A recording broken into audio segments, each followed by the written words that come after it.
Jemaat dikasih Tuhan, Shalom. Sekali lagi semuanya Shalom. Kita bersyukur saudara-saudara bisa kembali berkumpul, beribadah bersama-sama di hadapan Tuhan. Kita yakin dan percaya bahwa ketika orang-orang beriman berkumpul, maka Tuhan hadir di tengah-tengah kita. Mari saudara, saya mengajak kita boleh mengarahkan hati pikiran kita saat ini sepenuhnya tertuju kepada Tuhan. Dan ibadah ini kita mulai oleh pertolongan dari Allah Bapa, Putra, dan Roh Kudus. Kiranya kasih karunia, damai sejahtera dari Allah Tritunggal memberkati jalannya ibadah hari ini dari awal hingga selesai ibadah. Amin.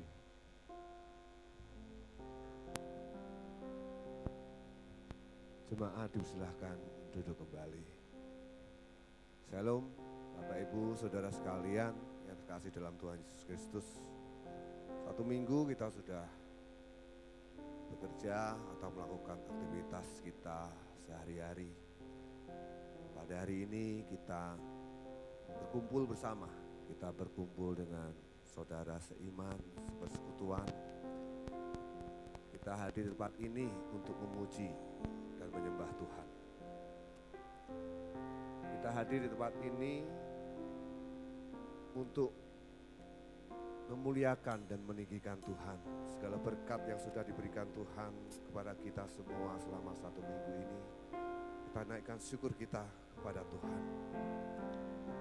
Dalam Filipi pasal 2 ayat 9 sampai 11 firman Tuhan berkata, itulah sebabnya Allah sangat meninggikan Dia dan mengaruniakan kepadanya nama di atas segala nama, supaya dalam nama Yesus bertekuk lutut segala yang ada di langit, di atas bumi dan di bawah bumi, dan segala lidah akan mengaku Yesus Kristus adalah Tuhan, bagi kemuliaan Allah Bapa.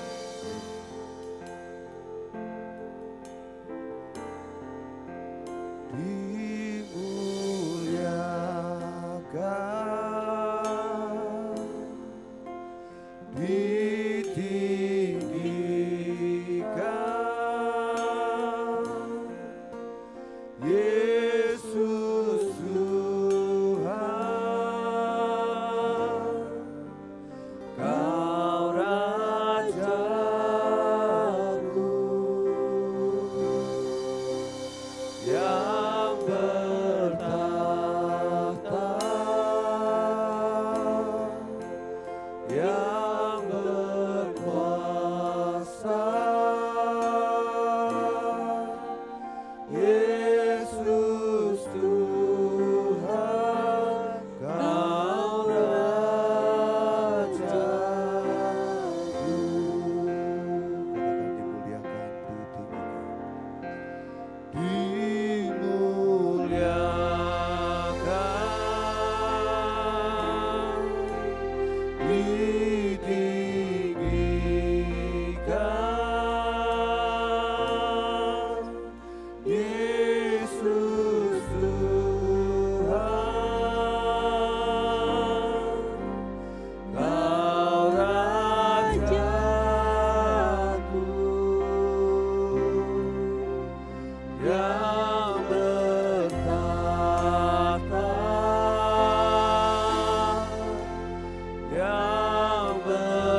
Biarlah Engkau yang bertahta di atas pujian kami. Biarlah Engkau bertahta di atas diri kami. Biarlah Engkau yang menguasa atas kehidupan kami.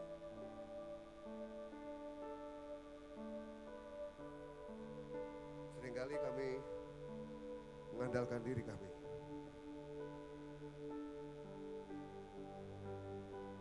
Tanpa melibatkan Engkau.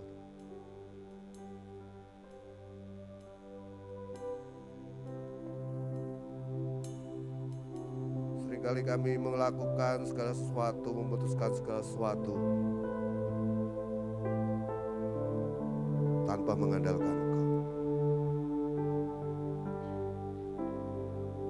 Hari ini Tuhan, kami mau menjadikan Engkau sebagai Raja yang bertahta di atas diri kami.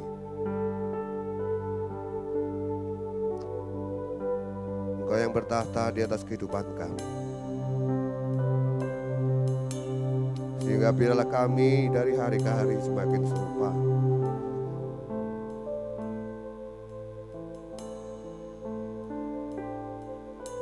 Ampuni kami Tuhan untuk segala dosa dan kesalahan yang sudah kami lakukan.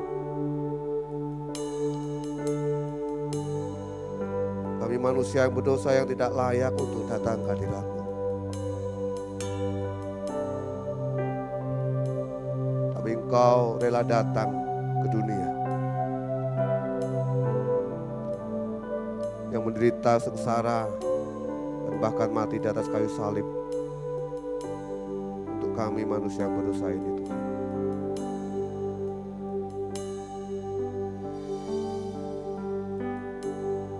Layakkan kami Tuhan supaya pada hari ini kami dapat beribadah, memuji, menyembah-Mu.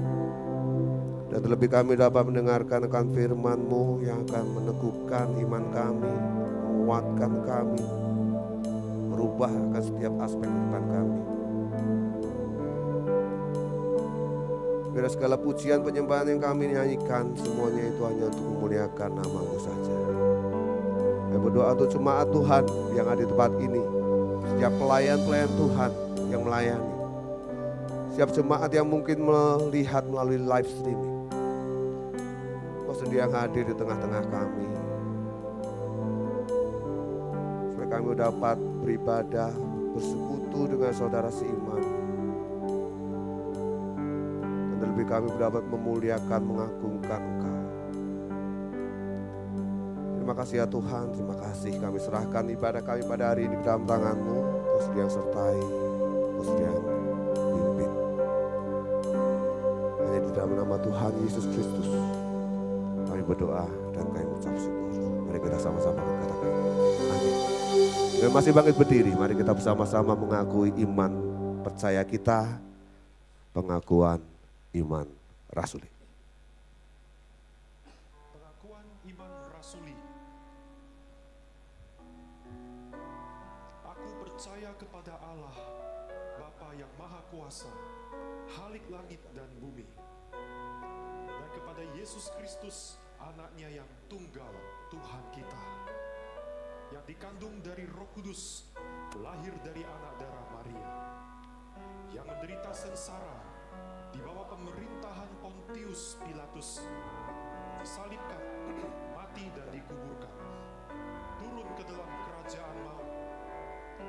Pada hari yang ketiga, bangkit pula dari antara orang mati, naik ke surga, duduk di sebelah kanan Allah, Bapa yang Maha Kuasa. Dan dari sana Ia akan datang untuk menghakimi orang yang hidup dan yang mati. Aku percaya kepada Roh Kudus, gereja yang kudus dan am, persekutuan orang kudus, pengampunan dosa, kebangkitan tubuh, dan hidup yang kekal. Amin. Amin. Jemaat silakan duduk kembali. Sekali lagi shalom untuk jemaat sekalian yang mungkin baru datang juga. Saya sering dengar orang-orang bilang, Tuhannya orang Kristen tuh mati katanya. Tuhan kok mati katanya. Masa Tuhan mati katanya. Karena anggapan mereka tuh Tuhan itu tuh sesuatu yang gak boleh mati. Tapi dalam iman Kristen kita percaya Tuhan itu adalah gelar kepenguasaan. Gelar kepenguasaan yang diberikan kepada Tuhan Yesus Kristus.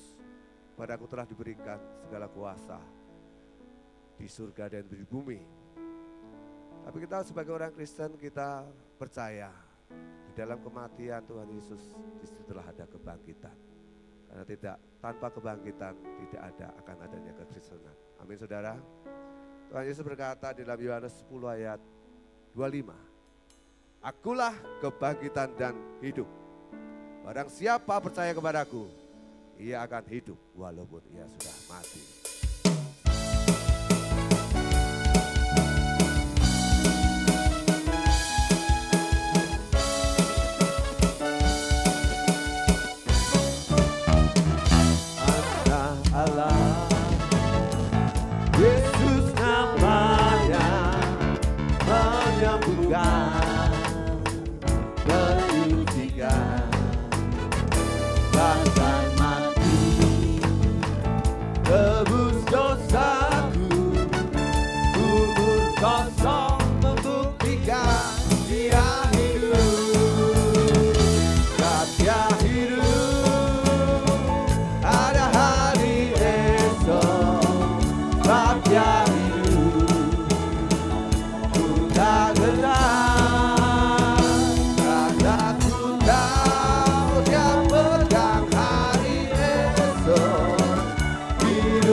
Ya, hebatnya orang Kristen, kita mempunyai Tuhan yang hidup. Dan dia menjadi raja atas hidup kita. Kita bersyukur kepadanya. Kita akan membawa pujian bagi dia. Karena dia adalah raja yang berkuasa.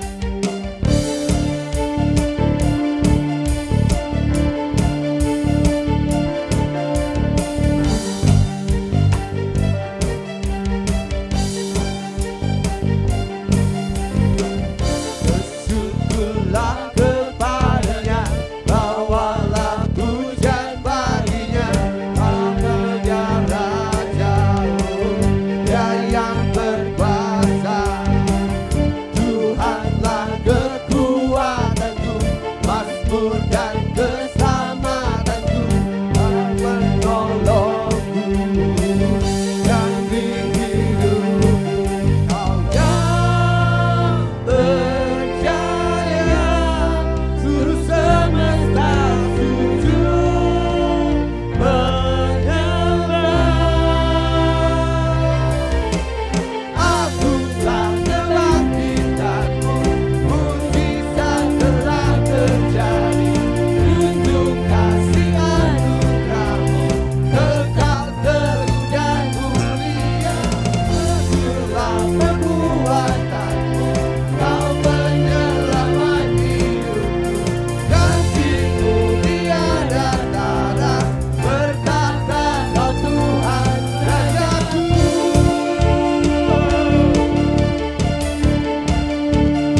di Yeremia pasal 23 ayat 5. Firman Tuhan berkata, sesungguhnya akan datang waktunya, demikianlah firman Tuhan, bahwa aku akan menumbuhkan bagi Daud tunas yang adil. Dia akan memerintah sebagai raja yang bijaksana dan akan melakukan keadilan dan kebenaran di negeri. Amin. Yang percaya suruh semesta sujud menyembah. Agunglah kebangkitanmu, mujizat telah terjadi. Junjung kasih anugerahmu, kekal teguh dan mulia. Majulah perbuatanmu, kau penyelamat hidupku. Kasihmu tiada tara, bersabda kau Tuhan Rajaku.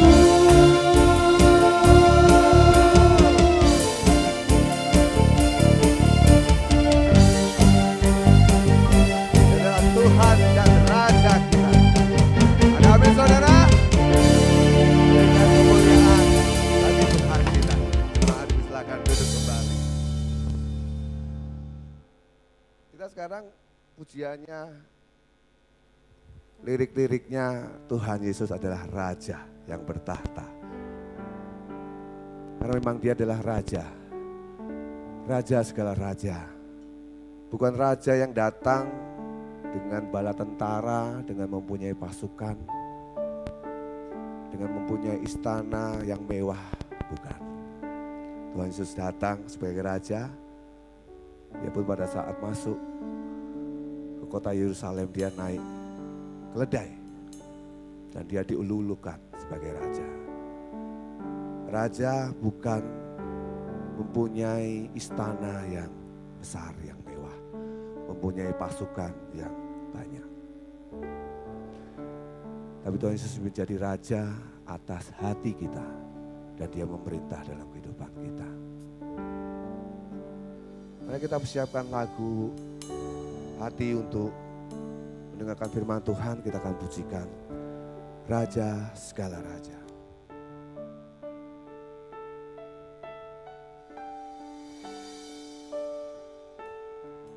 Ini mungkin lagu baru bagi jemaat, sebagian jemaat, tapi kita sama-sama menyanyikan lagu ini dan belajar.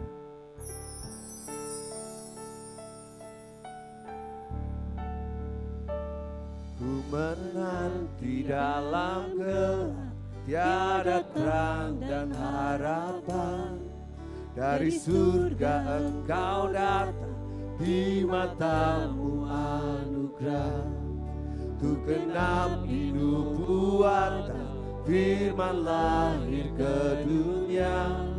Dari tahta kemuliaan, kepalungan yang hina.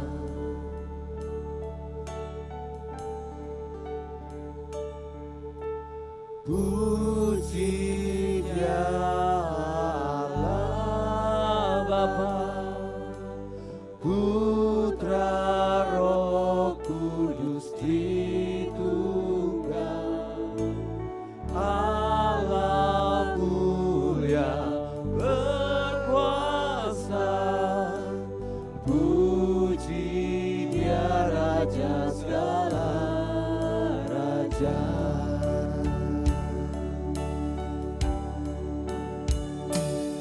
Kerajaan yang akan datang, yang menyambut yang hilang. Kuselamatkan semua cipta, kau rela disalibkan. Meski dalam deritamu, kau melihat kemenangan. Agar kita diselamatkan, Yesus dia dikorbankan. Puji Dialah Bapa, Putra, Roh Kudus Tritunggal, Allah mulia berkuasa. Puji Dia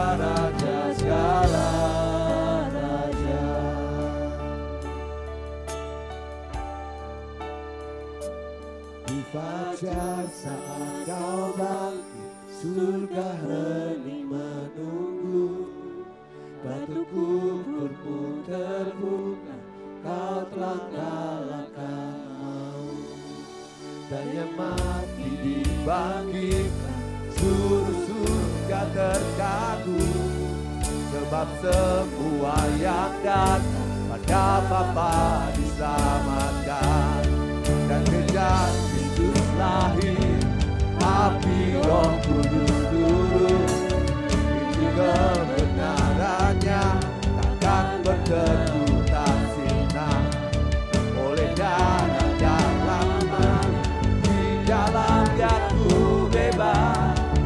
Oleh kasih Kristus Yesus, aku telah dibangkitkan.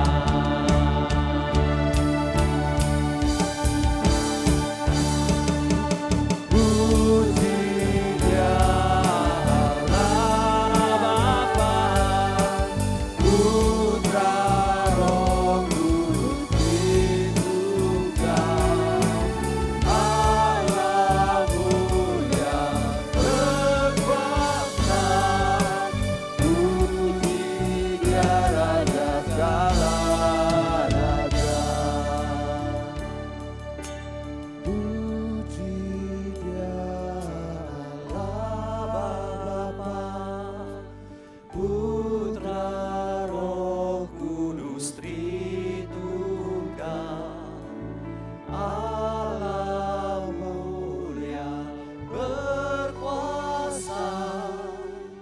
Puji Dia Raja segala raja. Mari kita tundukkan kepala, kita berdoa. Tuhan Yesus, Engkaulah Raja kami. Biarlah ruangan ini dipenuhi oleh Roh-Mu yang kudus. Biarlah kuasa Tuhan nyata atas kehidupan setiap kami. Bahkan kuasa Tuhan nyata melalui firman Tuhan yang akan kami bacakan, yang akan kami renungkan. Dan biarlah firman itu yang menggerakkan kami untuk boleh menjadi pelaku-pelaku firman. Sehingga hidup kami hanya untuk kemuliaan Tuhan Raja kami.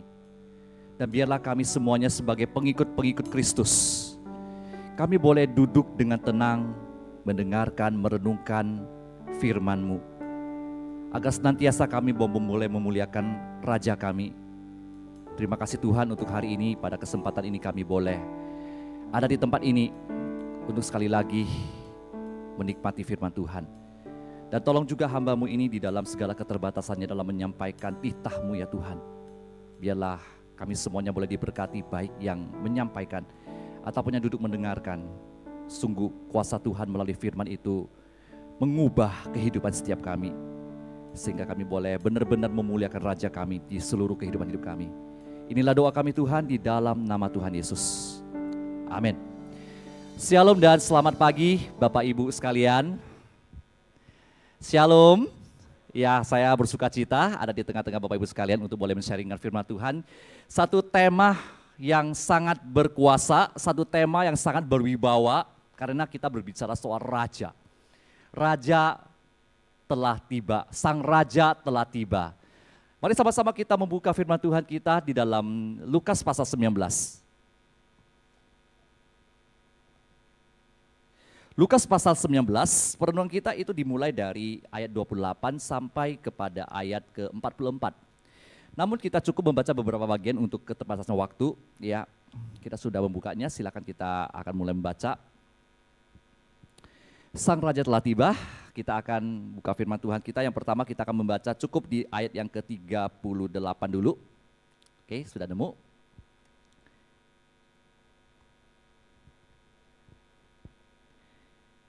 Saudaramu ya, kita baca bersama-sama dalam hitungan ketiga, 1, 2, 3. Kata mereka, oke belum, gak apa-apa, cari dulu. Sudah nemu? Sudah ya? Oke, kita akan baca setelah saya berkata kata mereka. Kita baca di bawahnya aja ya setelah itu, oke? Kata mereka, diberkatilah dia yang datang sebagai Raja dalam nama Tuhan. Damai sejahtera di surga dan kemuliaan di tempat yang maha tinggi. Lalu kita membaca dari ayat yang ke-41 sampai ke-44. Kita baca bersama-sama. 1, 2, 3. Ketika telah mendekati dan melihat kota itu, Yesus menangisinya. Katanya, alangkah baiknya jikalau pada hari ini juga engkau mengerti apa yang perlu untuk damai sejahteramu. Namun sekarang hal itu tersembunyi bagi matamu. Sebab akan datang waktunya ketika musuhmu akan mengelilingi engkau dengan kubu, lalu mengepung engkau dan menghimpit engkau dari segala jurusan. Mereka akan membinasakan engkau serta dengan penduduk yang ada padamu. Dan mereka tidak akan membiarkan satu batu pun tinggal terletak di atas batu yang lain. Karena engkau tidak mengetahui saat ketika Allah datang untuk melawat engkau. Bapak Ibu sekalian, oke kita kembali ke slide-nya. Nah suatu kali di sebuah sekolah, ya saudara di sebuah sekolah, di sebuah kelas terjadi yang namanya proses belajar mengajar. Seperti biasa kalau kita belajar mengajar di dalam kelas kita selalu memakai apa? Buku pelajaran. Lalu ketika mereka di tengah pelajaran itu mereka membahas satu topik begitu ya. Lalu di tengah pelajaran itu sang guru berkata kepada seluruh murid-muridnya. Gurunya berkata, "Oke, sekarang kita balikkan bukunya." Oke, ketika guru itu berkata, satu orang murid tiba-tiba berdiri. Lalu dia pergi meninggalkan kelas itu dan seluruh kelas itu dan gurunya bingung saling tatap-tatapan. Ada apa ini? Kenapa dia tiba-tiba keluar gak permisi begitu loh. Tiba-tiba keluar. Nah kurang lebih 5 menit kemudian anak murid itu kembali ke kelas. Lalu sang guru bertanya kepada muridnya, "Kamu kemana? Tiba-tiba kenapa keluar?" "Oh Bu, tadi saya ke perpustakaan." "Ngapain ke perpustakaan?" "Saya balikkan bukunya." Kan ibu berkata bukunya dibalikkan. Karena kebetulan buku ini saya pinjam dari perpustakaan. Oh, ternyata anak murid ini gagal paham. Maksudnya adalah balikkan bukunya, bukunya tadi terbuka sekarang dibalikkan begitu loh. Tapi sang murid gagal paham akan maksud dari sang guru tersebut. Nah, Bapak Ibu sekalian, di dalam Alkitab yang kita baca itu ternyata orang-orang yang bersorak-sorak itu juga gagal paham. Kenapa gagal paham? Mereka gagal paham akan maksud daripada kedatangan Tuhan Yesus. Siapa mereka yang kalau kita lihat judulnya itu yang mengelu-elukan Yesus, yang bersorak-sorak hosana hosana begitu. Siapa mereka? Mereka ada dari berbagai kalangan. Tentu saja yang bersorak-sorak itu ada dari pengikut Yesus dari Galilea. Dan ada juga saksi-saksi mata di mana Yesus melakukan mujizat membangkitkan Lazarus. Mereka melihat, wow hebat sekali, orang mati bisa dibangkitkan oleh Yesus. Wow, ini bukan orang biasa ini. Lalu ada juga dari penjara-penjara, orang-orang Yahudi yang memang ke Yerusalem untuk ziarah untuk melakukan perayaan Paskah. Dan juga sebagian adalah penduduk Yerusalem. Wah, mereka semuanya berkumpul begitu mendengar Yesus mau masuk ke Yerusalem. Mereka berkumpul, akan ada orang yang luar biasa akan masuk ke Yerusalem. Mereka bersorak-sorak, ini raja telah tiba. Dengan serentak mereka berkata bahwa diberkatilah dia yang datang sebagai raja dalam nama Tuhan. Damai sejahtera surga dan kemuliaan di tempat yang maha tinggi. Mereka bersorak-sorak dari orang-orang Yahudi dari berbagai tempat datang berkumpul menyambut kedatangan Yesus. Namun agaknya mereka gagal paham Bapak Ibu sekalian. Kenapa? Karena ketika mereka bersorak, mereka punya agenda tertentu ketika menyambut Tuhan Yesus yang datang hadir ke Yerusalem. Mereka punya agenda, mereka punya maksud tertentu di balik daripada sorakan itu. Nah ketika mereka berkata, diberkatilah dia yang datang. Siapa yang datang? Yesus. Siapa Yesus? Mungkin di dalam benak mereka yang gagal paham itu, mereka menganggap Yesus adalah seorang pahlawan yang akan membebaskan mereka dari kuasa bangsa Roma. Yesus bagaikan pahlawan nasional, ini sudah datang ini pembebas kita. Ini adalah orang yang kita tunggu-tunggu selama ini. Mesias, benar Mesias. Mesias yang akan membebaskan kita dari penjajahan Romawi. Dan dia adalah raja. Dia adalah raja, benar gak ada salah. Mereka berkata dia adalah raja. Dia adalah raja, Raja Daud yang baru. Yang akan memerintah bangsa Israel. Kejayaan-kejayaan masa lalu itu akan dibangkitkan kembali. Dan dalam nama Tuhan damai sejahtera di sorga. Mereka tahu bahwa di dalam Mazmur 118 itu memang benar. Bahwa akan datang raja. Ya, akan datang raja di dalam nama Tuhan. Dan kita yakin bahwa mereka percaya bahwa akan ada damai sejahtera di antara bangsa Israel, di mana raja yang akan berkuasa ini punya kekuatan politik dan akan membawa kedamaian bagi umat Yahudi. Dan kemuliaan di tempat yang maha tinggi ketika bangsa Israel secara politik akan terbangun, maka kemuliaan Tuhan akan nyata di atas bangsa Israel. Wow, mereka begitu bersukacita. Saatnya kita punya negara sendiri, saatnya kita punya tanah sendiri, saatnya orang Yahudi itu naik statusnya, jabatannya di antara orang-orang Romawi.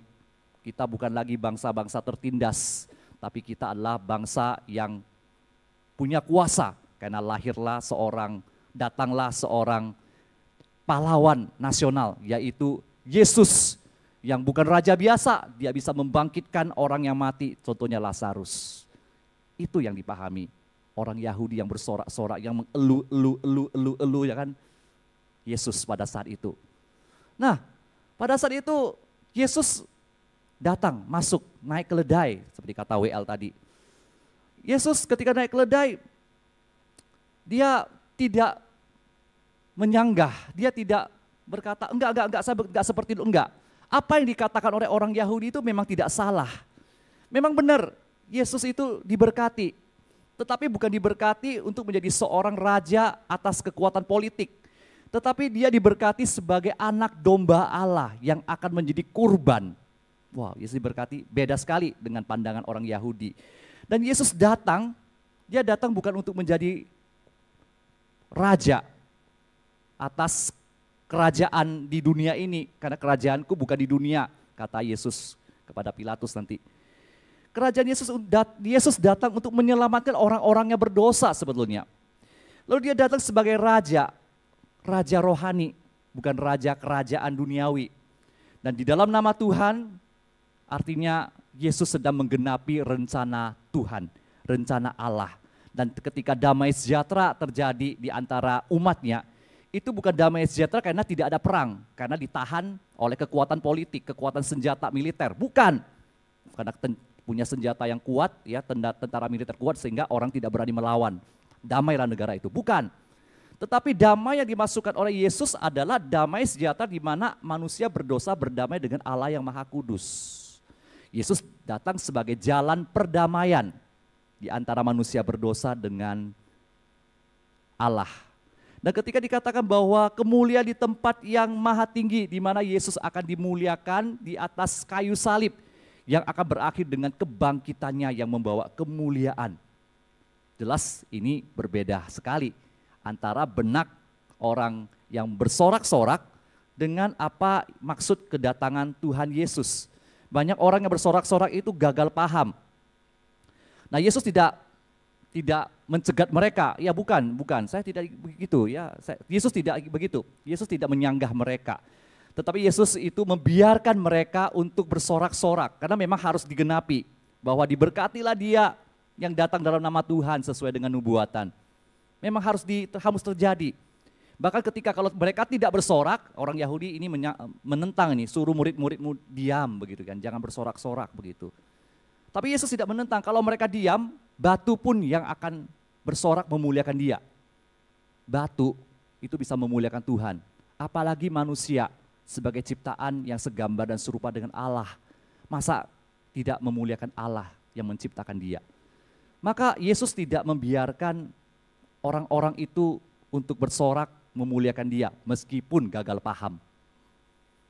Namun orang Farisi pada saat itu agaknya keberatan dengan reaksi orang banyak pada saat itu. Kenapa?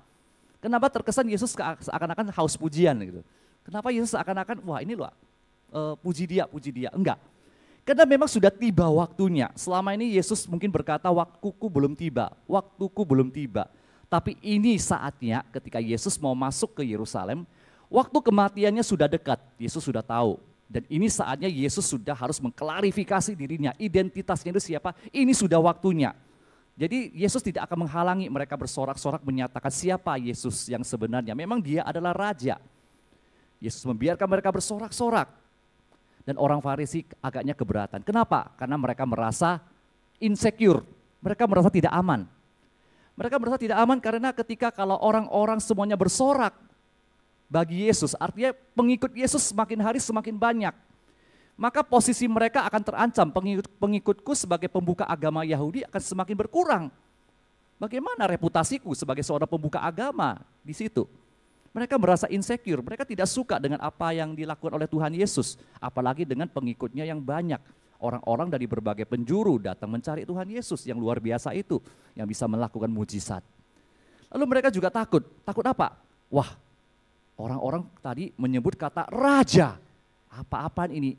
Jangan-jangan Yesus mau kudeta, mau bikin kerajaan untuk memberontak kepada pemerintah Romawi. Nanti bagaimana orang Romawi terhadap kita, orang Farisi ini? Bukankah posisiku akan terancam? Karena aku juga, orang Farisi juga orang Yahudi.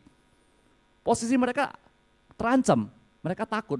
Nanti kedengaran oleh tentara Romawi, mereka bisa seperti orang demo begitu kan, langsung ada aparat yang langsung mengamankan begitu, kira-kira begitulah. Mereka takut, makanya orang Farisi suruh murid-murid Tuhan itu diam begitu ya, tenang, jangan bikin keributan, jangan bikin heboh pemerintah gitu ya, jangan langsung tiba-tiba datang satu gerombolan pemerintah Romawi datang menghentikan massa. Ya dulu mungkin nggak ada gas air mata begitu ya, tapi dulu pemerintahnya cukup kejam begitu. Nah tapi kita lihat bahwa dari respon orang Farisi menegaskan bahwa memang di situ di antara orang banyak itu yang berseru-seru dan termasuk orang Farisi, semuanya gagal paham.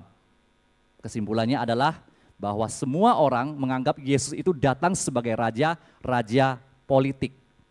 Namun kedatangan Yesus datang sebagai raja, menjadi raja damai, raja yang berdamaikan antara Allah yang kudus dengan manusia yang berdosa. Bapak Ibu sekalian, ya ini dia ya, Yesus. Oke. Pada masa ini Tuhan, jemaat pada zaman ini juga banyak yang mengalami gagal paham, Bapak Ibu sekalian. Banyak orang sudah percaya Tuhan Yesus, sudah menjadi orang Kristen. Namun di balik kehidupannya, kita lihat kehidupannya baik-baik, begitu ya, setiap minggu ke gereja, ya. Kalau kita lihat mereka kalau minggu pagi itu berpakaian rapi-rapi, wah pagi-pagi sudah bangun begitu ya, pergi ke gereja. Tapi kita tidak tahu seberapa mereka memahami arti daripada kekristenan itu, arti daripada mengikut Kristus. Nah gagal-gagal paham pada zaman ini ada beberapa yang sering saya ketemui. Yang pertama adalah yang paling umum ya, ketika orang itu mau menjadi pengikut Kristus, menjadi orang Kristen, hanya menjadikan Yesus sebagai jaminan kekekalan. Saya percaya Tuhan Yesus supaya masuk surga. Benar gak? Benar, sampai di situ benar. Tapi yang menjadi masalah adalah hanya sebatas itu. Hanya seakan-akan percaya Yesus hanya untuk sebagai jaminan supaya saya masuk surga. Selama hidup saya foya-foya, mati masuk surga. Enak benar. Hanya sebatas jaminan, seperti kita beli asuransi, beli investasi supaya masa tuaku aman. Percaya Tuhan, ya udah gak apa-apa. Yang penting saya percaya Tuhan, sudah punya status KTP sudah Kristen, itu ya sudah dibaptis, ya sudah aman. Saya sudah orang Kristen, sudah dibaptis lagi begitu kan. Hidup itu ya foya-foya, nanti mati masuk surga. Hanya sebatas itu masalah. Gagal paham. Oke, gagal paham berikutnya. Menjadi orang Kristen hanya sebagai pemuas materi. Ya, Yesus itu sumber berkat. Dia bisa memberkati. Ya benar memang. Tapi banyak orang menjadikan Yesus itu hanya sebatas pelaris. Ya begitu. Hanya untuk memberkati kita dengan kekayaan, dengan kesehatan, dengan keharmonisan. Hanya menjadikan Yesus sebatas itu. Ini gagal paham ini, ya begitu ya. Nah, ada juga yang berikutnya adalah, yang gagal paham berikutnya adalah menjadikan Yesus untuk menjamin kenyamanan hidup. Berapa banyak orang Kristen yang berkata, aku hidupku kok begini-begini ya. Aduh, kenapa datang masalah dalam hidupku? Kenapa aku sakit? Kenapa aku banyak konflik di mana-mana? Kenapa bisnisku tidak lancar? Percuma aku sudah pelayanan. Percuma aku rajin ke gereja bertahun-tahun. Percuma aku rajin memberikan perpuluhan. Percuma, dan percuma. Kenapa masalah tetap terjadi, kerap terjadi dalam hidupku? Gak nyaman hidupku, percuma saya percaya Tuhan. Gagal paham. Apakah mempercaya Tuhan, ikut menjadi orang Kristen untuk kenyamanan hidup belaka? Nah gagal paham berikutnya, mengikut Yesus hanya sebatas identitas budaya atau agama. Nah, hal yang sering saya ketemui, beberapa waktu yang lalu misalnya saya ketemu dengan salah seorang misalnya begitu ya. Dia awalnya bukan Kristen. Loh, kamu udah Kristen? Iya, udah Kristen misalnya begitu. Kenapa? Ikut suami. Kenapa? Ikut istri. Wah, ikut istri. Jadi gimana ini? Kamu dibaptis, terus menikah ikut bimbingan pranikah. Terus nanti surat nikah gimana? Ada dari keagamaan gimana? Nanti catatan sipil bagaimana? Tenang, tinggal calo, cocok harga, beres gitu. Gak usah dibaptis, keluar kok di catatan sipil. Cuma status, udah orang Kristen, KTP sudah Kristen, tinggal bayar. Hanya sekedar menjadikan Yesus pengikut orang Kristen itu hanya sebatas identitas. Gak benar-benar bisa dibeli dengan uang, pakai calo mau menjadi Tuhan, percaya Tuhan. Calonya bukan lewat Tuhan Yesus, pakai orang gitu ya, jasa. Mau agama apa aja bisa diatur. Yang penting cocok harga. Nah itu, kemudian ada juga Yesus seakan-akan itu dipersempit. Satu fenomena yang saya sering lihat adalah ini.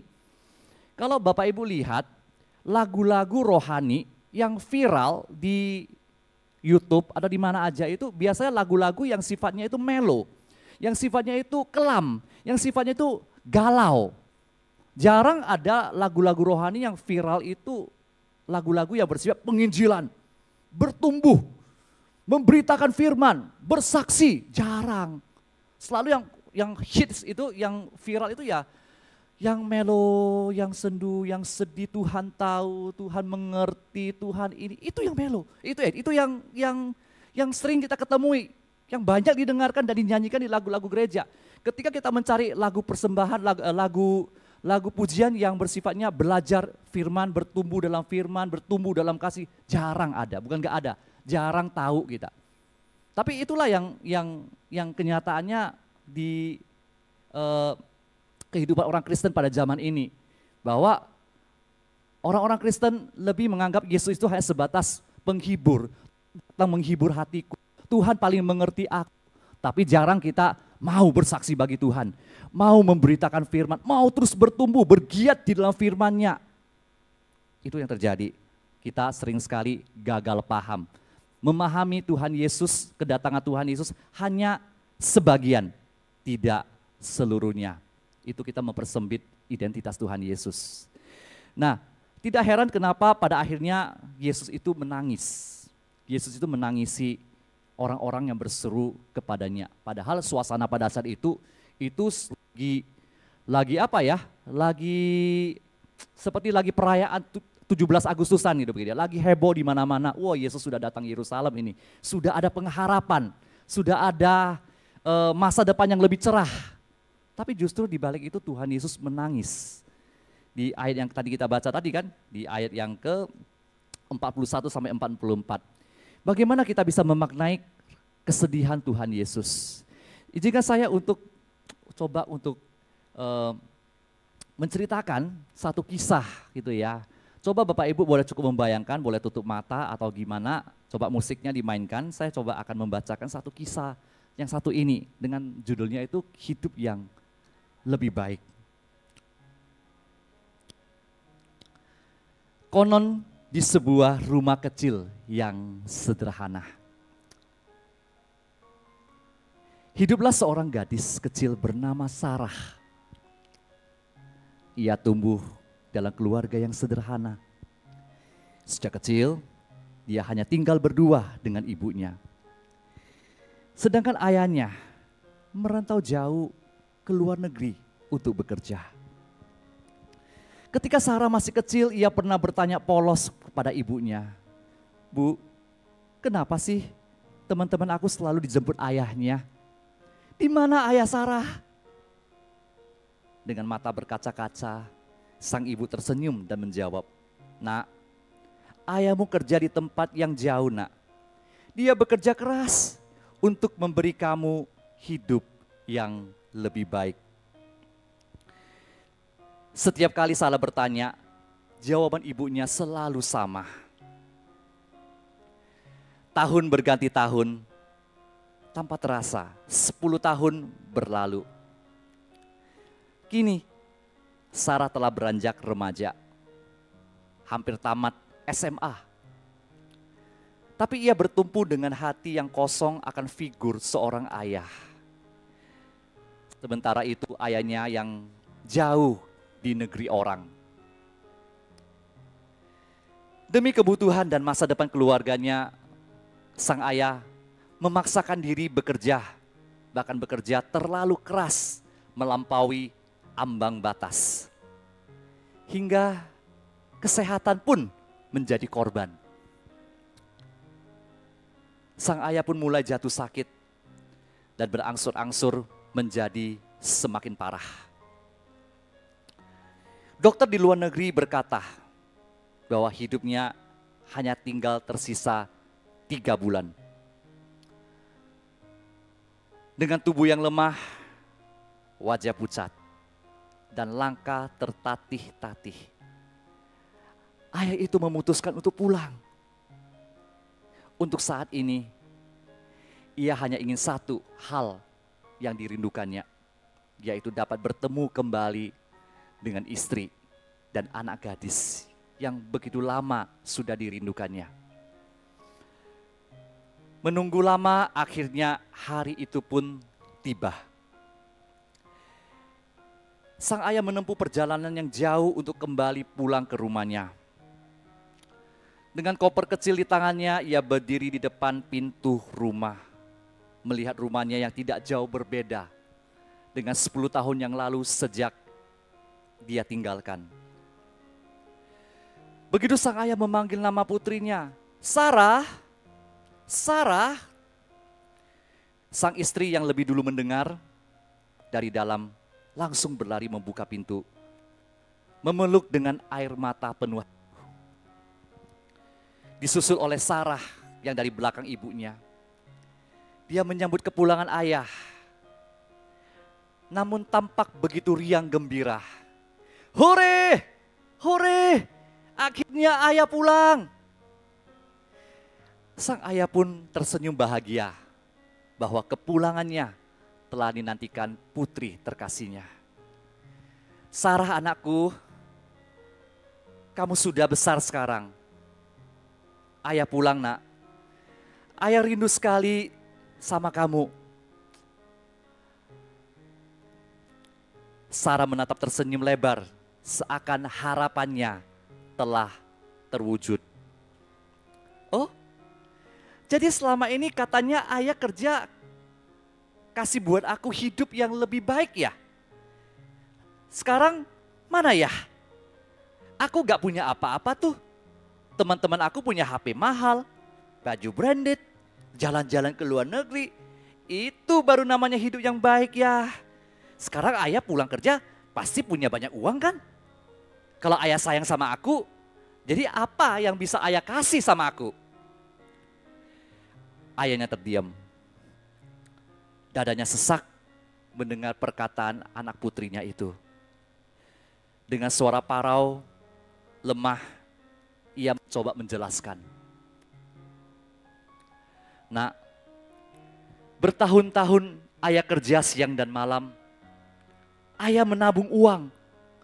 Bukan untuk barang-barang mewah, tetapi untuk kuliahmu nanti.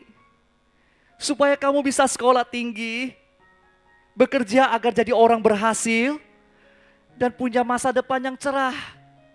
Ini maksud ayah, hidup yang lebih baik nak. Tapi Sarah membentak. Suaranya bergetar penuh emosi. Nanti kuliah, disuruh bekerja, jadi orang berhasil. Enggak, bukan itu yang Sarah mau. Ayah gak ngerti aku, ayah gak sayang aku, ayah bukan ayah yang baik, ayah gak seperti ayah-ayah teman-temanku. Ibunya menahan tangis, coba menerangkan. Sarah cukup, ayahmu sudah berjuang bertahun-tahun. Semua keringat, semua rindu, semua sakitnya hanya untuk kamu nak. Jangan bicara begitu ke ayah. Tapi Sarah menoleh ke ibunya, masih dengan hati yang keras. Bu, ibu selalu bilang ayah kerja buat aku, tapi kenyataannya mana? Aku tetap ketinggalan dibandingkan dengan teman-temanku. Hidup yang lebih baik itu bukan seperti yang ayah pikir. Ayah payah, Sang ayah terduduk lemah. Kebahagiaannya kini berganti dengan air mata yang jatuh dengan deras. Kata-kata putrinya lebih menyakitkan daripada penyakit yang sedang menggerogoti tubuhnya. Suaranya bergetar, lirih, penuh luka. Jadi selama ini semua yang ayah lakukan tidak ada artinya buatmu, nak. Ayah hanya ingin kamu bahagia. Ayah ingin kamu punya masa depan yang cerah. Bukan kesesangan sesaat. Tapi ternyata ayah gagal membuat kamu mengerti. Dengan tangannya ia menutup wajahnya, lalu menangis di hadapan putri yang sangat dicintainya. Malam itu, tubuh ayah semakin melemah. Sikap putrinya pun seakan menguras sisa waktu hidupnya. Sang ayah membaringkan diri di ranjang, ditemani istrinya.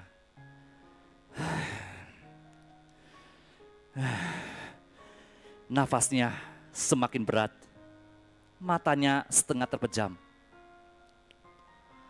Dengan sisa tenaga ia berdoa, Tuhan, meskipun anakku belum mengerti, tolonglah dia.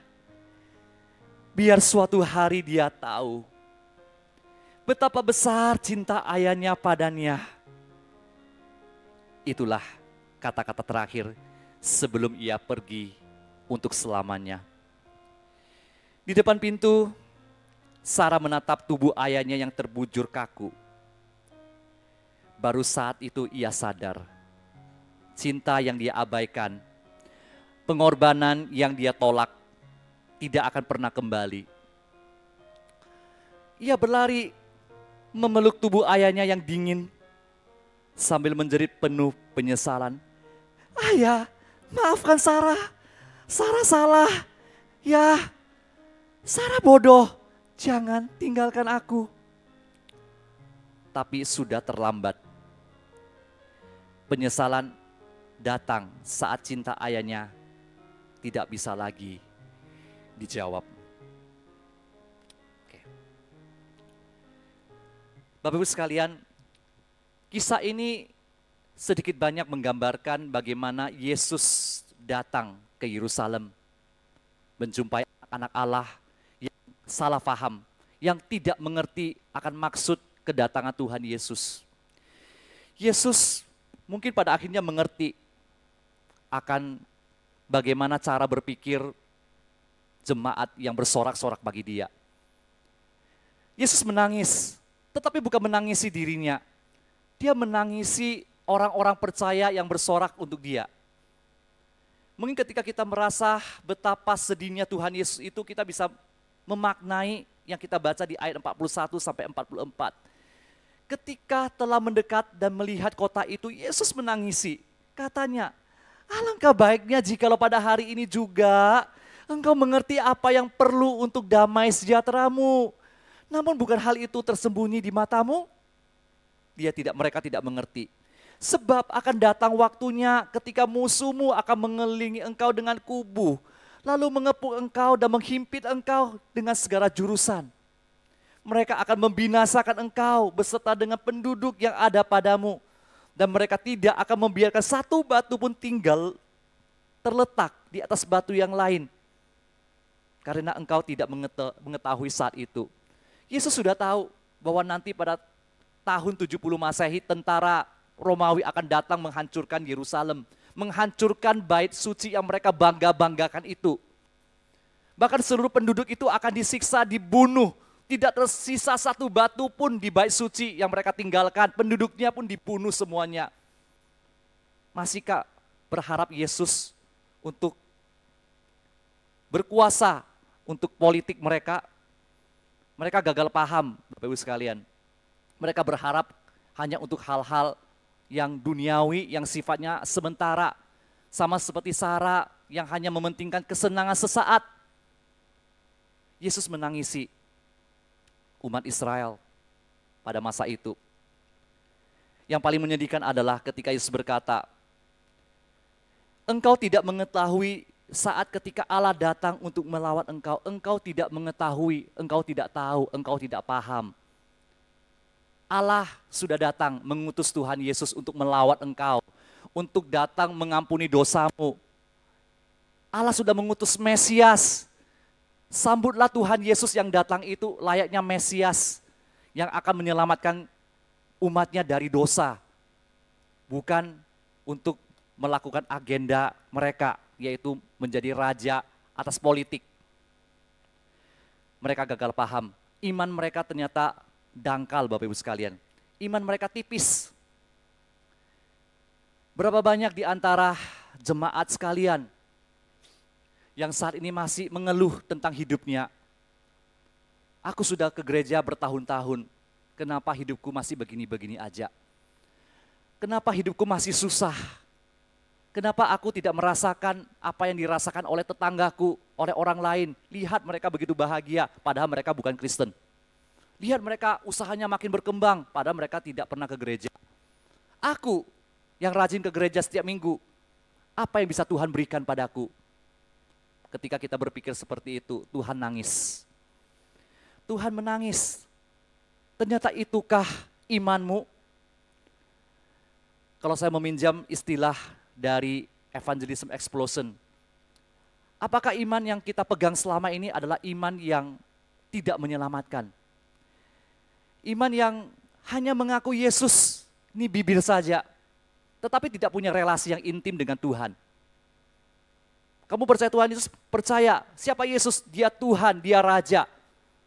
Ketika kita komsel berkumpul, ketika mungkin Cuantau bertanya, siapa Yesus bagimu? Kita mungkin terdiam dan bingung mau jawab apa. Gak tahu ketika yang sebelah menjawab, Yesus itu adalah Raja, dia penyelamat hidupku, dia mengampuni dosaku. Ya itu, seperti itu kita ikut. Kita tidak punya relasi yang intim dengan Tuhan sehingga kita susah menjawab siapa Yesus. Tapi kalau kita punya relasi misalnya dengan suami kita, istri kita, orang tua kita, saudara kita, sahabat kita, kerabat kita, kita mungkin dengan mudah menjelaskan siapa mereka. Ketika bertanya, siapa Yesus bagimu? Disitulah relasi kita dengan Tuhan dipertanyakan. Atau iman kita hanya sebatas iman yang sebatas pengetahuan. Kita tahu pengetahuan Alkitab, kita banyak tahu, kita bisa baca dari YouTube, dari mana saja. Kita tahu semua pengetahuan Alkitab bahkan melebihi Cuantaunya, kita lebih hebat. Tapi pertanyaan, apakah engkau sudah menjadikan Yesus itu sebagai Tuhan dan Raja dalam hidup kita? Atau hanya sebatas pengetahuan? Karena banyak orang yang tidak percaya Tuhan pun punya pengetahuannya jauh lebih banyak daripada seorang hamba Tuhan. Mereka memang sengaja diperlengkapi untuk mengkritisi kekristenan. Mereka tahu jauh lebih banyak daripada kita. Atau iman kita hanya sementara pada saat kita susah, sakit, dililit hutang, kena lagi dikejar pinjol, dikejar debt collector. Kita berdoa dengan segenap hati, dengan sungguh-sungguh, bahkan doa puasa 3 hari 3 malam dengan segenap hati. Tapi begitu Tuhan sudah jawab, respon doa kita sudah berkurang. Ketika satu pertanyaan dihadapkan kepada kita, kapan terakhir sekali engkau berdoa dengan sungguh-sungguh kepada Tuhan? Bapak sekalian, banyak orang bersorak-sorak pada saat itu. Mereka bersorak, Hosana, Hosana, terpujilah Tuhan, terpujilah Raja. Raja kita sudah datang, mereka bersorak-sorak menyambut kehadiran Sang Raja. Tetapi berapa banyak orang yang menggiring Yesus, mengikut Yesus sampai ke Bukit Golgota, ke salib. Sedikit dari begitu banyak orang yang bersorak-sorak, hanya berapa orang yang mengantar Yesus sampai kepada kayu salib? Sedikit. Pada zaman ini juga. Banyak jemaat datang ke gereja bersorak-sorak, yel-yel begitu bersemangat memuji Tuhan. Tapi berapa banyak jemaat yang tetap setia beribadah, tetap setia mengikut Yesus, tetap percaya kepada Yesus apapun yang terjadi meskipun penderitaan terjadi dalam hidupnya. Berapa banyak kita ketika masalah terjadi dalam hidup kita, kita menyalahkan Tuhan.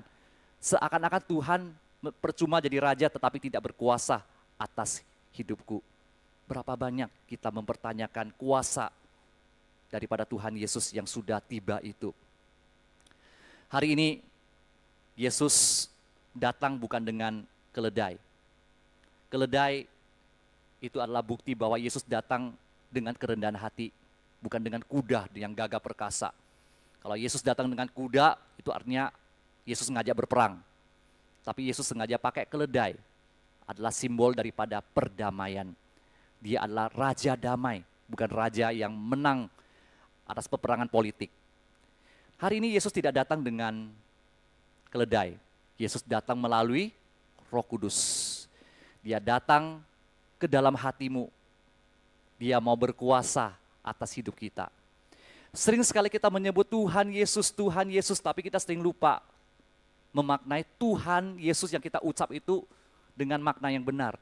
Apakah kita benar sudah menjadikan Yesus itu sebagai Tuhan dalam hidup kita? Apakah kita sudah menempatkan tahtanya di dalam kehidupan kita? Apakah kita menjadikan Yesus itu sebagai Tuhan? Salah satu introspeksi dalam kehidupan kita yang nyata adalah ini, contohnya. Ketika kita mau memutuskan sesuatu, ketika kita mau mungkin memulai usaha, bisnis, atau mungkin kita mau jalan-jalan, kita mau liburan, kita mau pergi kerja ke luar negeri atau kemana aja. Kita menempatkan doa itu di mana? Di akhir atau di awal? Kebanyakan orang ketika sudah mau memutuskan, tinggal doa supaya Yesus dipaksa untuk merestui apa yang kita putuskan. Bukan di awal. Itu menunjukkan bahwa Yesus itu gak berkuasa menjadi raja. Kita aja yang menjadi raja. Kita sudah putuskan, tinggal kita doakan, Yesus tinggal berkati. Bukan dari awal. Bukan kita gumulkan dulu. Kita lagi susah, kita mau cari kerja. Di awal dulu doakan. Jangan sampai kita sudah mau kerja, tinggal besok mau berangkat, baru doa. Terakhir, Yesus mau gak mau dipaksa, Tuhan berkati aku. Tuhan berkati usahaku. Tidak pernah berdoa itu di awal. Kita buru-buru. Seakan-akan yang mengambil keputusan itu kita. Karena kita adalah raja, bukan Yesus. Yesus itu hanya perwujudan. Kita memaksa Yesus untuk mewujudkan apa yang kita mau.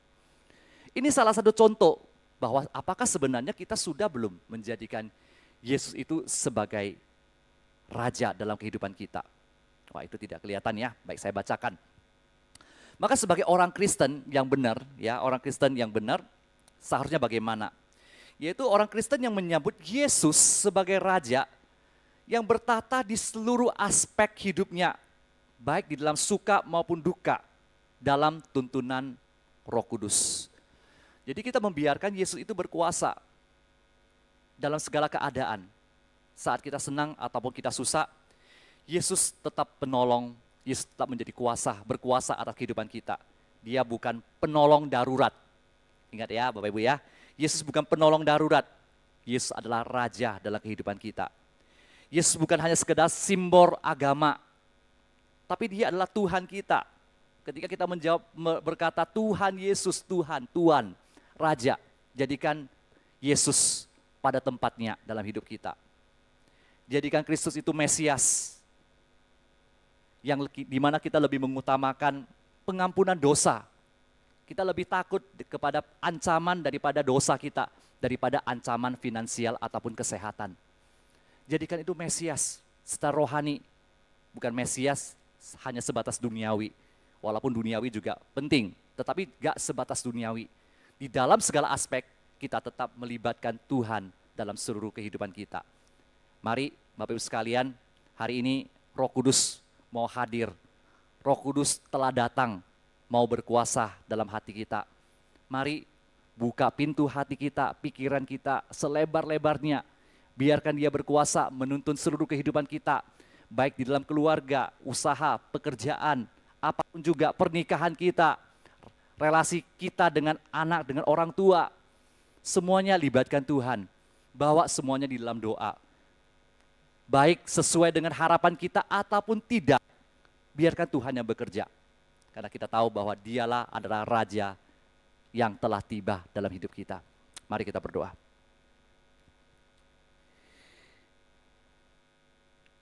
Bapak jemaat di tempat ini sedang membuka hati dan pikiran dengan selebar-lebarnya Tuhan.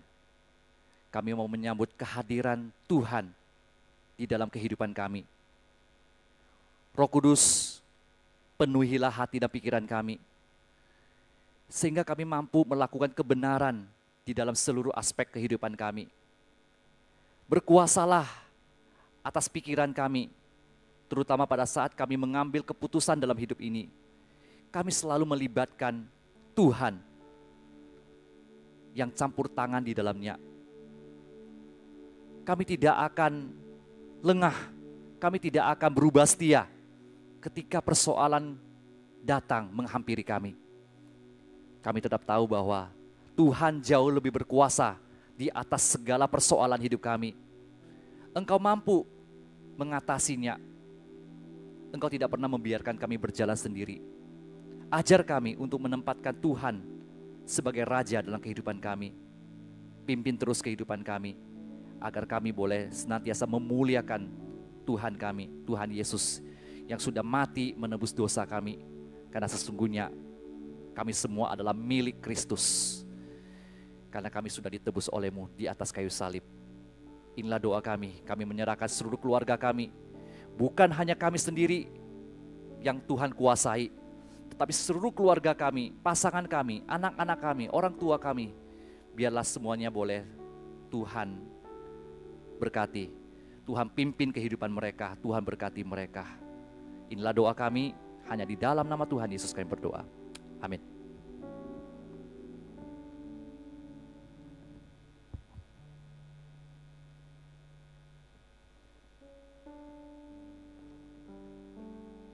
Terima kasih untuk Juanto Sofian yang sudah menyampaikan firman Tuhan.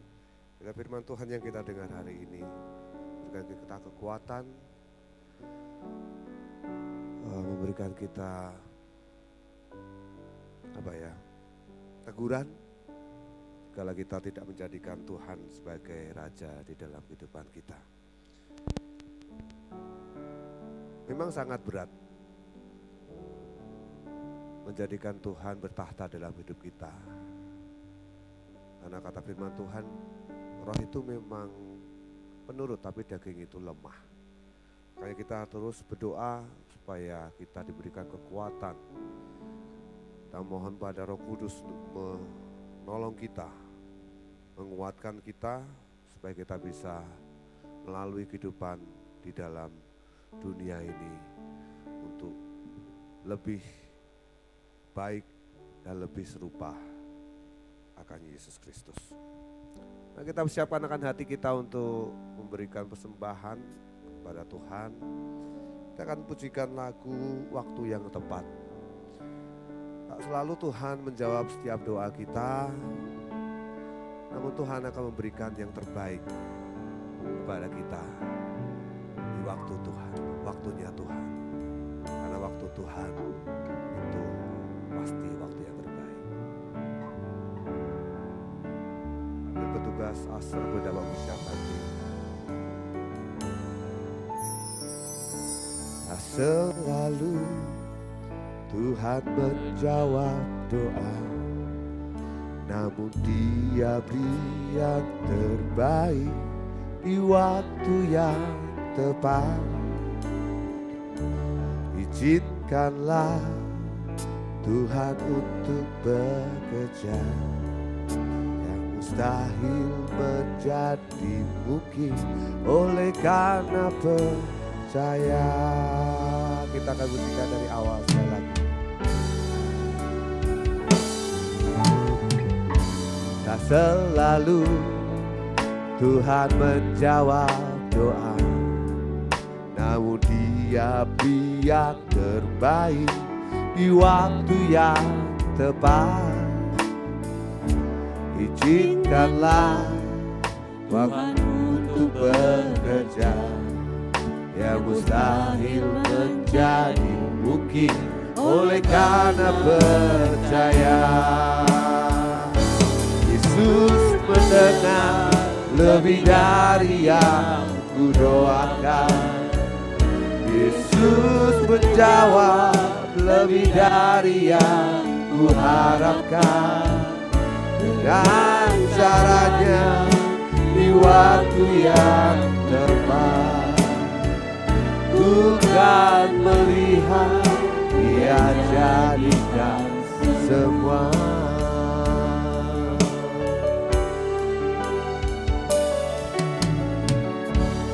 Selalu Tuhan menjawab doa, namun Dia beri yang terbaik di waktu yang tepat. Izinkanlah Tuhan untuk bekerja, yang mustahil menjadi mungkin oleh karena percaya. Yesus mendengar lebih dari yang kudoakan. Yesus menjawab lebih dari yang kuharapkan. Dengan caranya di waktu yang tepat. Bukan melihat kita. Kau tahu cepat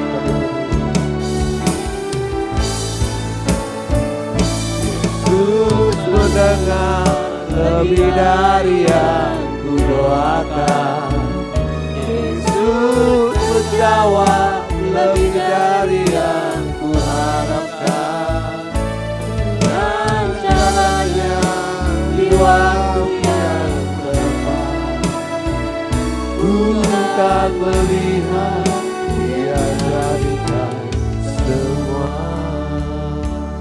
Mari kita naikkan pujian ini sekali lagi dengan sikap doa, percaya kepada Tuhan. Yesus mendengar lebih dari yang kudoakan. Yesus menjawab lebih dari yang kuharapkan. Dengan caranya di waktu yang tepat. Bukan melihat, Dia jadikan semua. Bukan melihat, Dia jadikan semua. Kami percaya Tuhan bahwa waktu-Mu dalam menjawab doa setiap kami itu yang terbaik. Engkau tahu yang terbaik. Oleh karena itu saat ini kami percaya kepada-Mu. Kami datang berdoa dengan keyakinan ini, dengan iman seperti ini.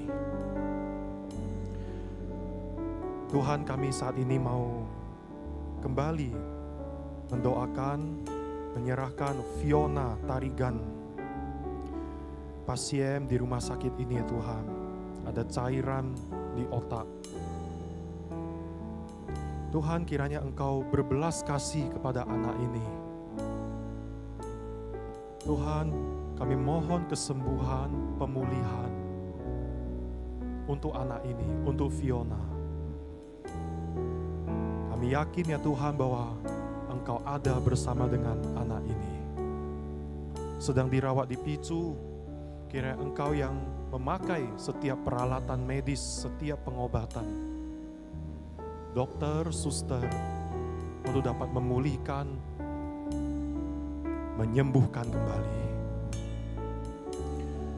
Dan ya Tuhan, untuk jemaat kami yang mungkin juga sedang lemah tubuh,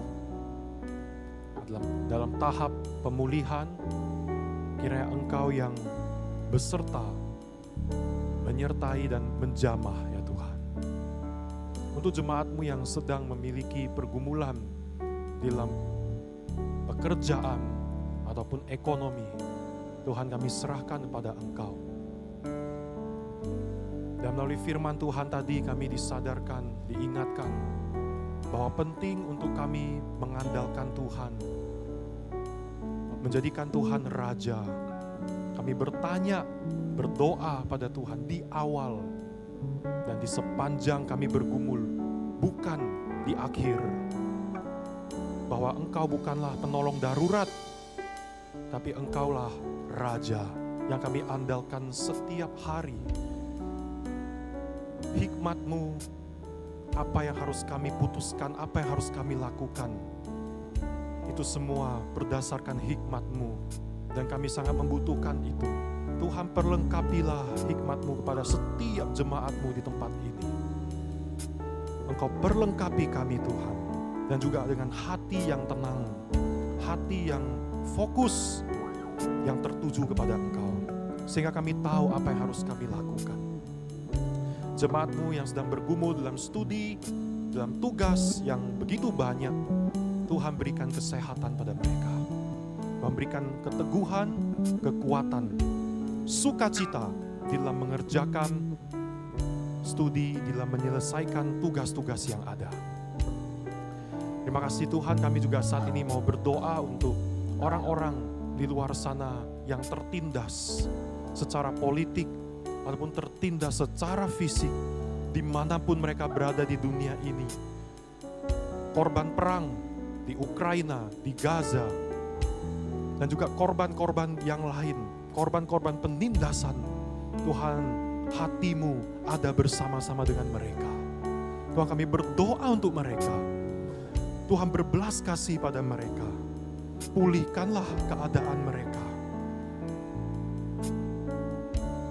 Kiranya ada semakin banyak orang yang boleh berbelas kasih, yang membela orang-orang mereka yang tertindas ini. Terima kasih Tuhan, kami juga terus mau berdoa untuk bangsa kami Indonesia. Tuhan, pakailah pemerintah kami. Tuhan, pakai Bapak Presiden dan seluruh jajaran. Engkau berikan hikmat dan juga yang paling penting hati yang bersih, hati yang jujur untuk mengelola bangsa ini, ekonomi, dan juga mementingkan kesejahteraan rakyat ya Tuhan. Di dekat banyak begitu masalah, kepelikan yang ada, sistem. Tapi kami percaya tidak ada yang mustahil bagi Engkau. Engkau bisa memakai orang-orang untuk memajukan bangsa ini. Dan kami juga sangat rindu ya Tuhan, di negara ini ada begitu banyak orang di luar sana yang belum percaya kepada Tuhan Yesus. Tuhan, kami memohon dengan sangat bahwa jamahlah hati mereka dan pakailah kami ini. Engkau berikanlah keberanian dalam hati kami agar kami membuka mulut kami Tuhan dan memberitakan Injil pada mereka. Dan kepada siapapun kami buka mulut, kepada siapapun kami beritakan Injil, kepada orang-orang itulah Tuhan Engkau jamah hati mereka. Engkau sentuh hati mereka dengan kuasa yang daripada Engkau saja.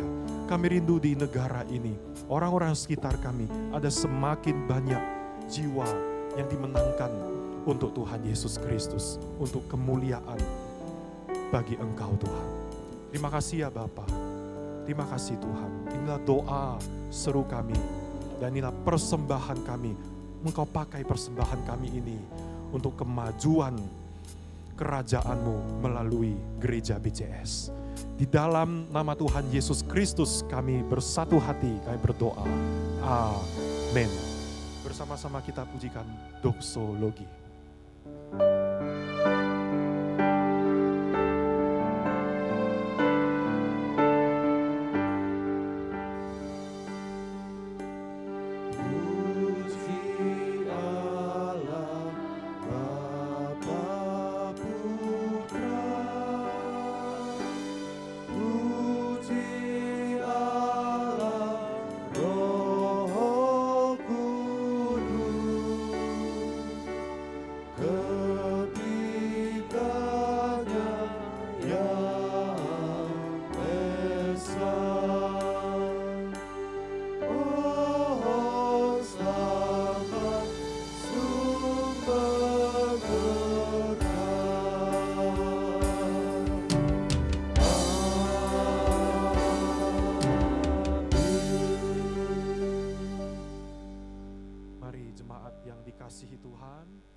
Mengasihi Tuhan, arahkanlah hati pikiranmu kepada Tuhan Allah Tritunggal saat ini, karena Dia hendak memberikan berkat padamu. Terimalah berkat darinya. Kiranya berkat yang berlimpah-limpah dari Allah Bapa, damai sejahtera, anugerah yang berlimpah dari Tuhan Yesus Kristus, kuasa keberanian pimpinan dari Allah Roh Kudus senantiasa menyertai, memimpin hidupmu mulai dari sekarang ini sampai selama-lamanya. Amin.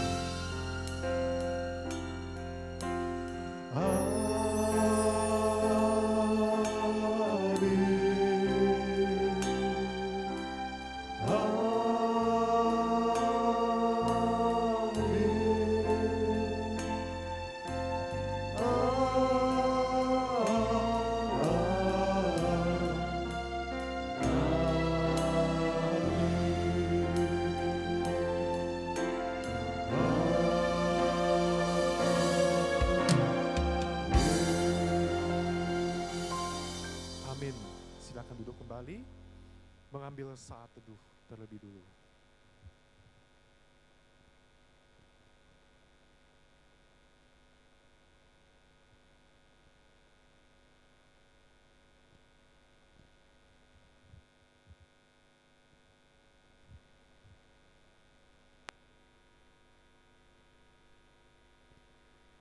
Baik, shalom sekali lagi Bapak Ibu Saudara semuanya. Happy Sunday. Silakan boleh bangkit berdiri, beranjak dari tempat duduk, kasih salam ya, kanan kiri, depan belakang, katakan selamat hari Minggu, Tuhan Yesus memberkati.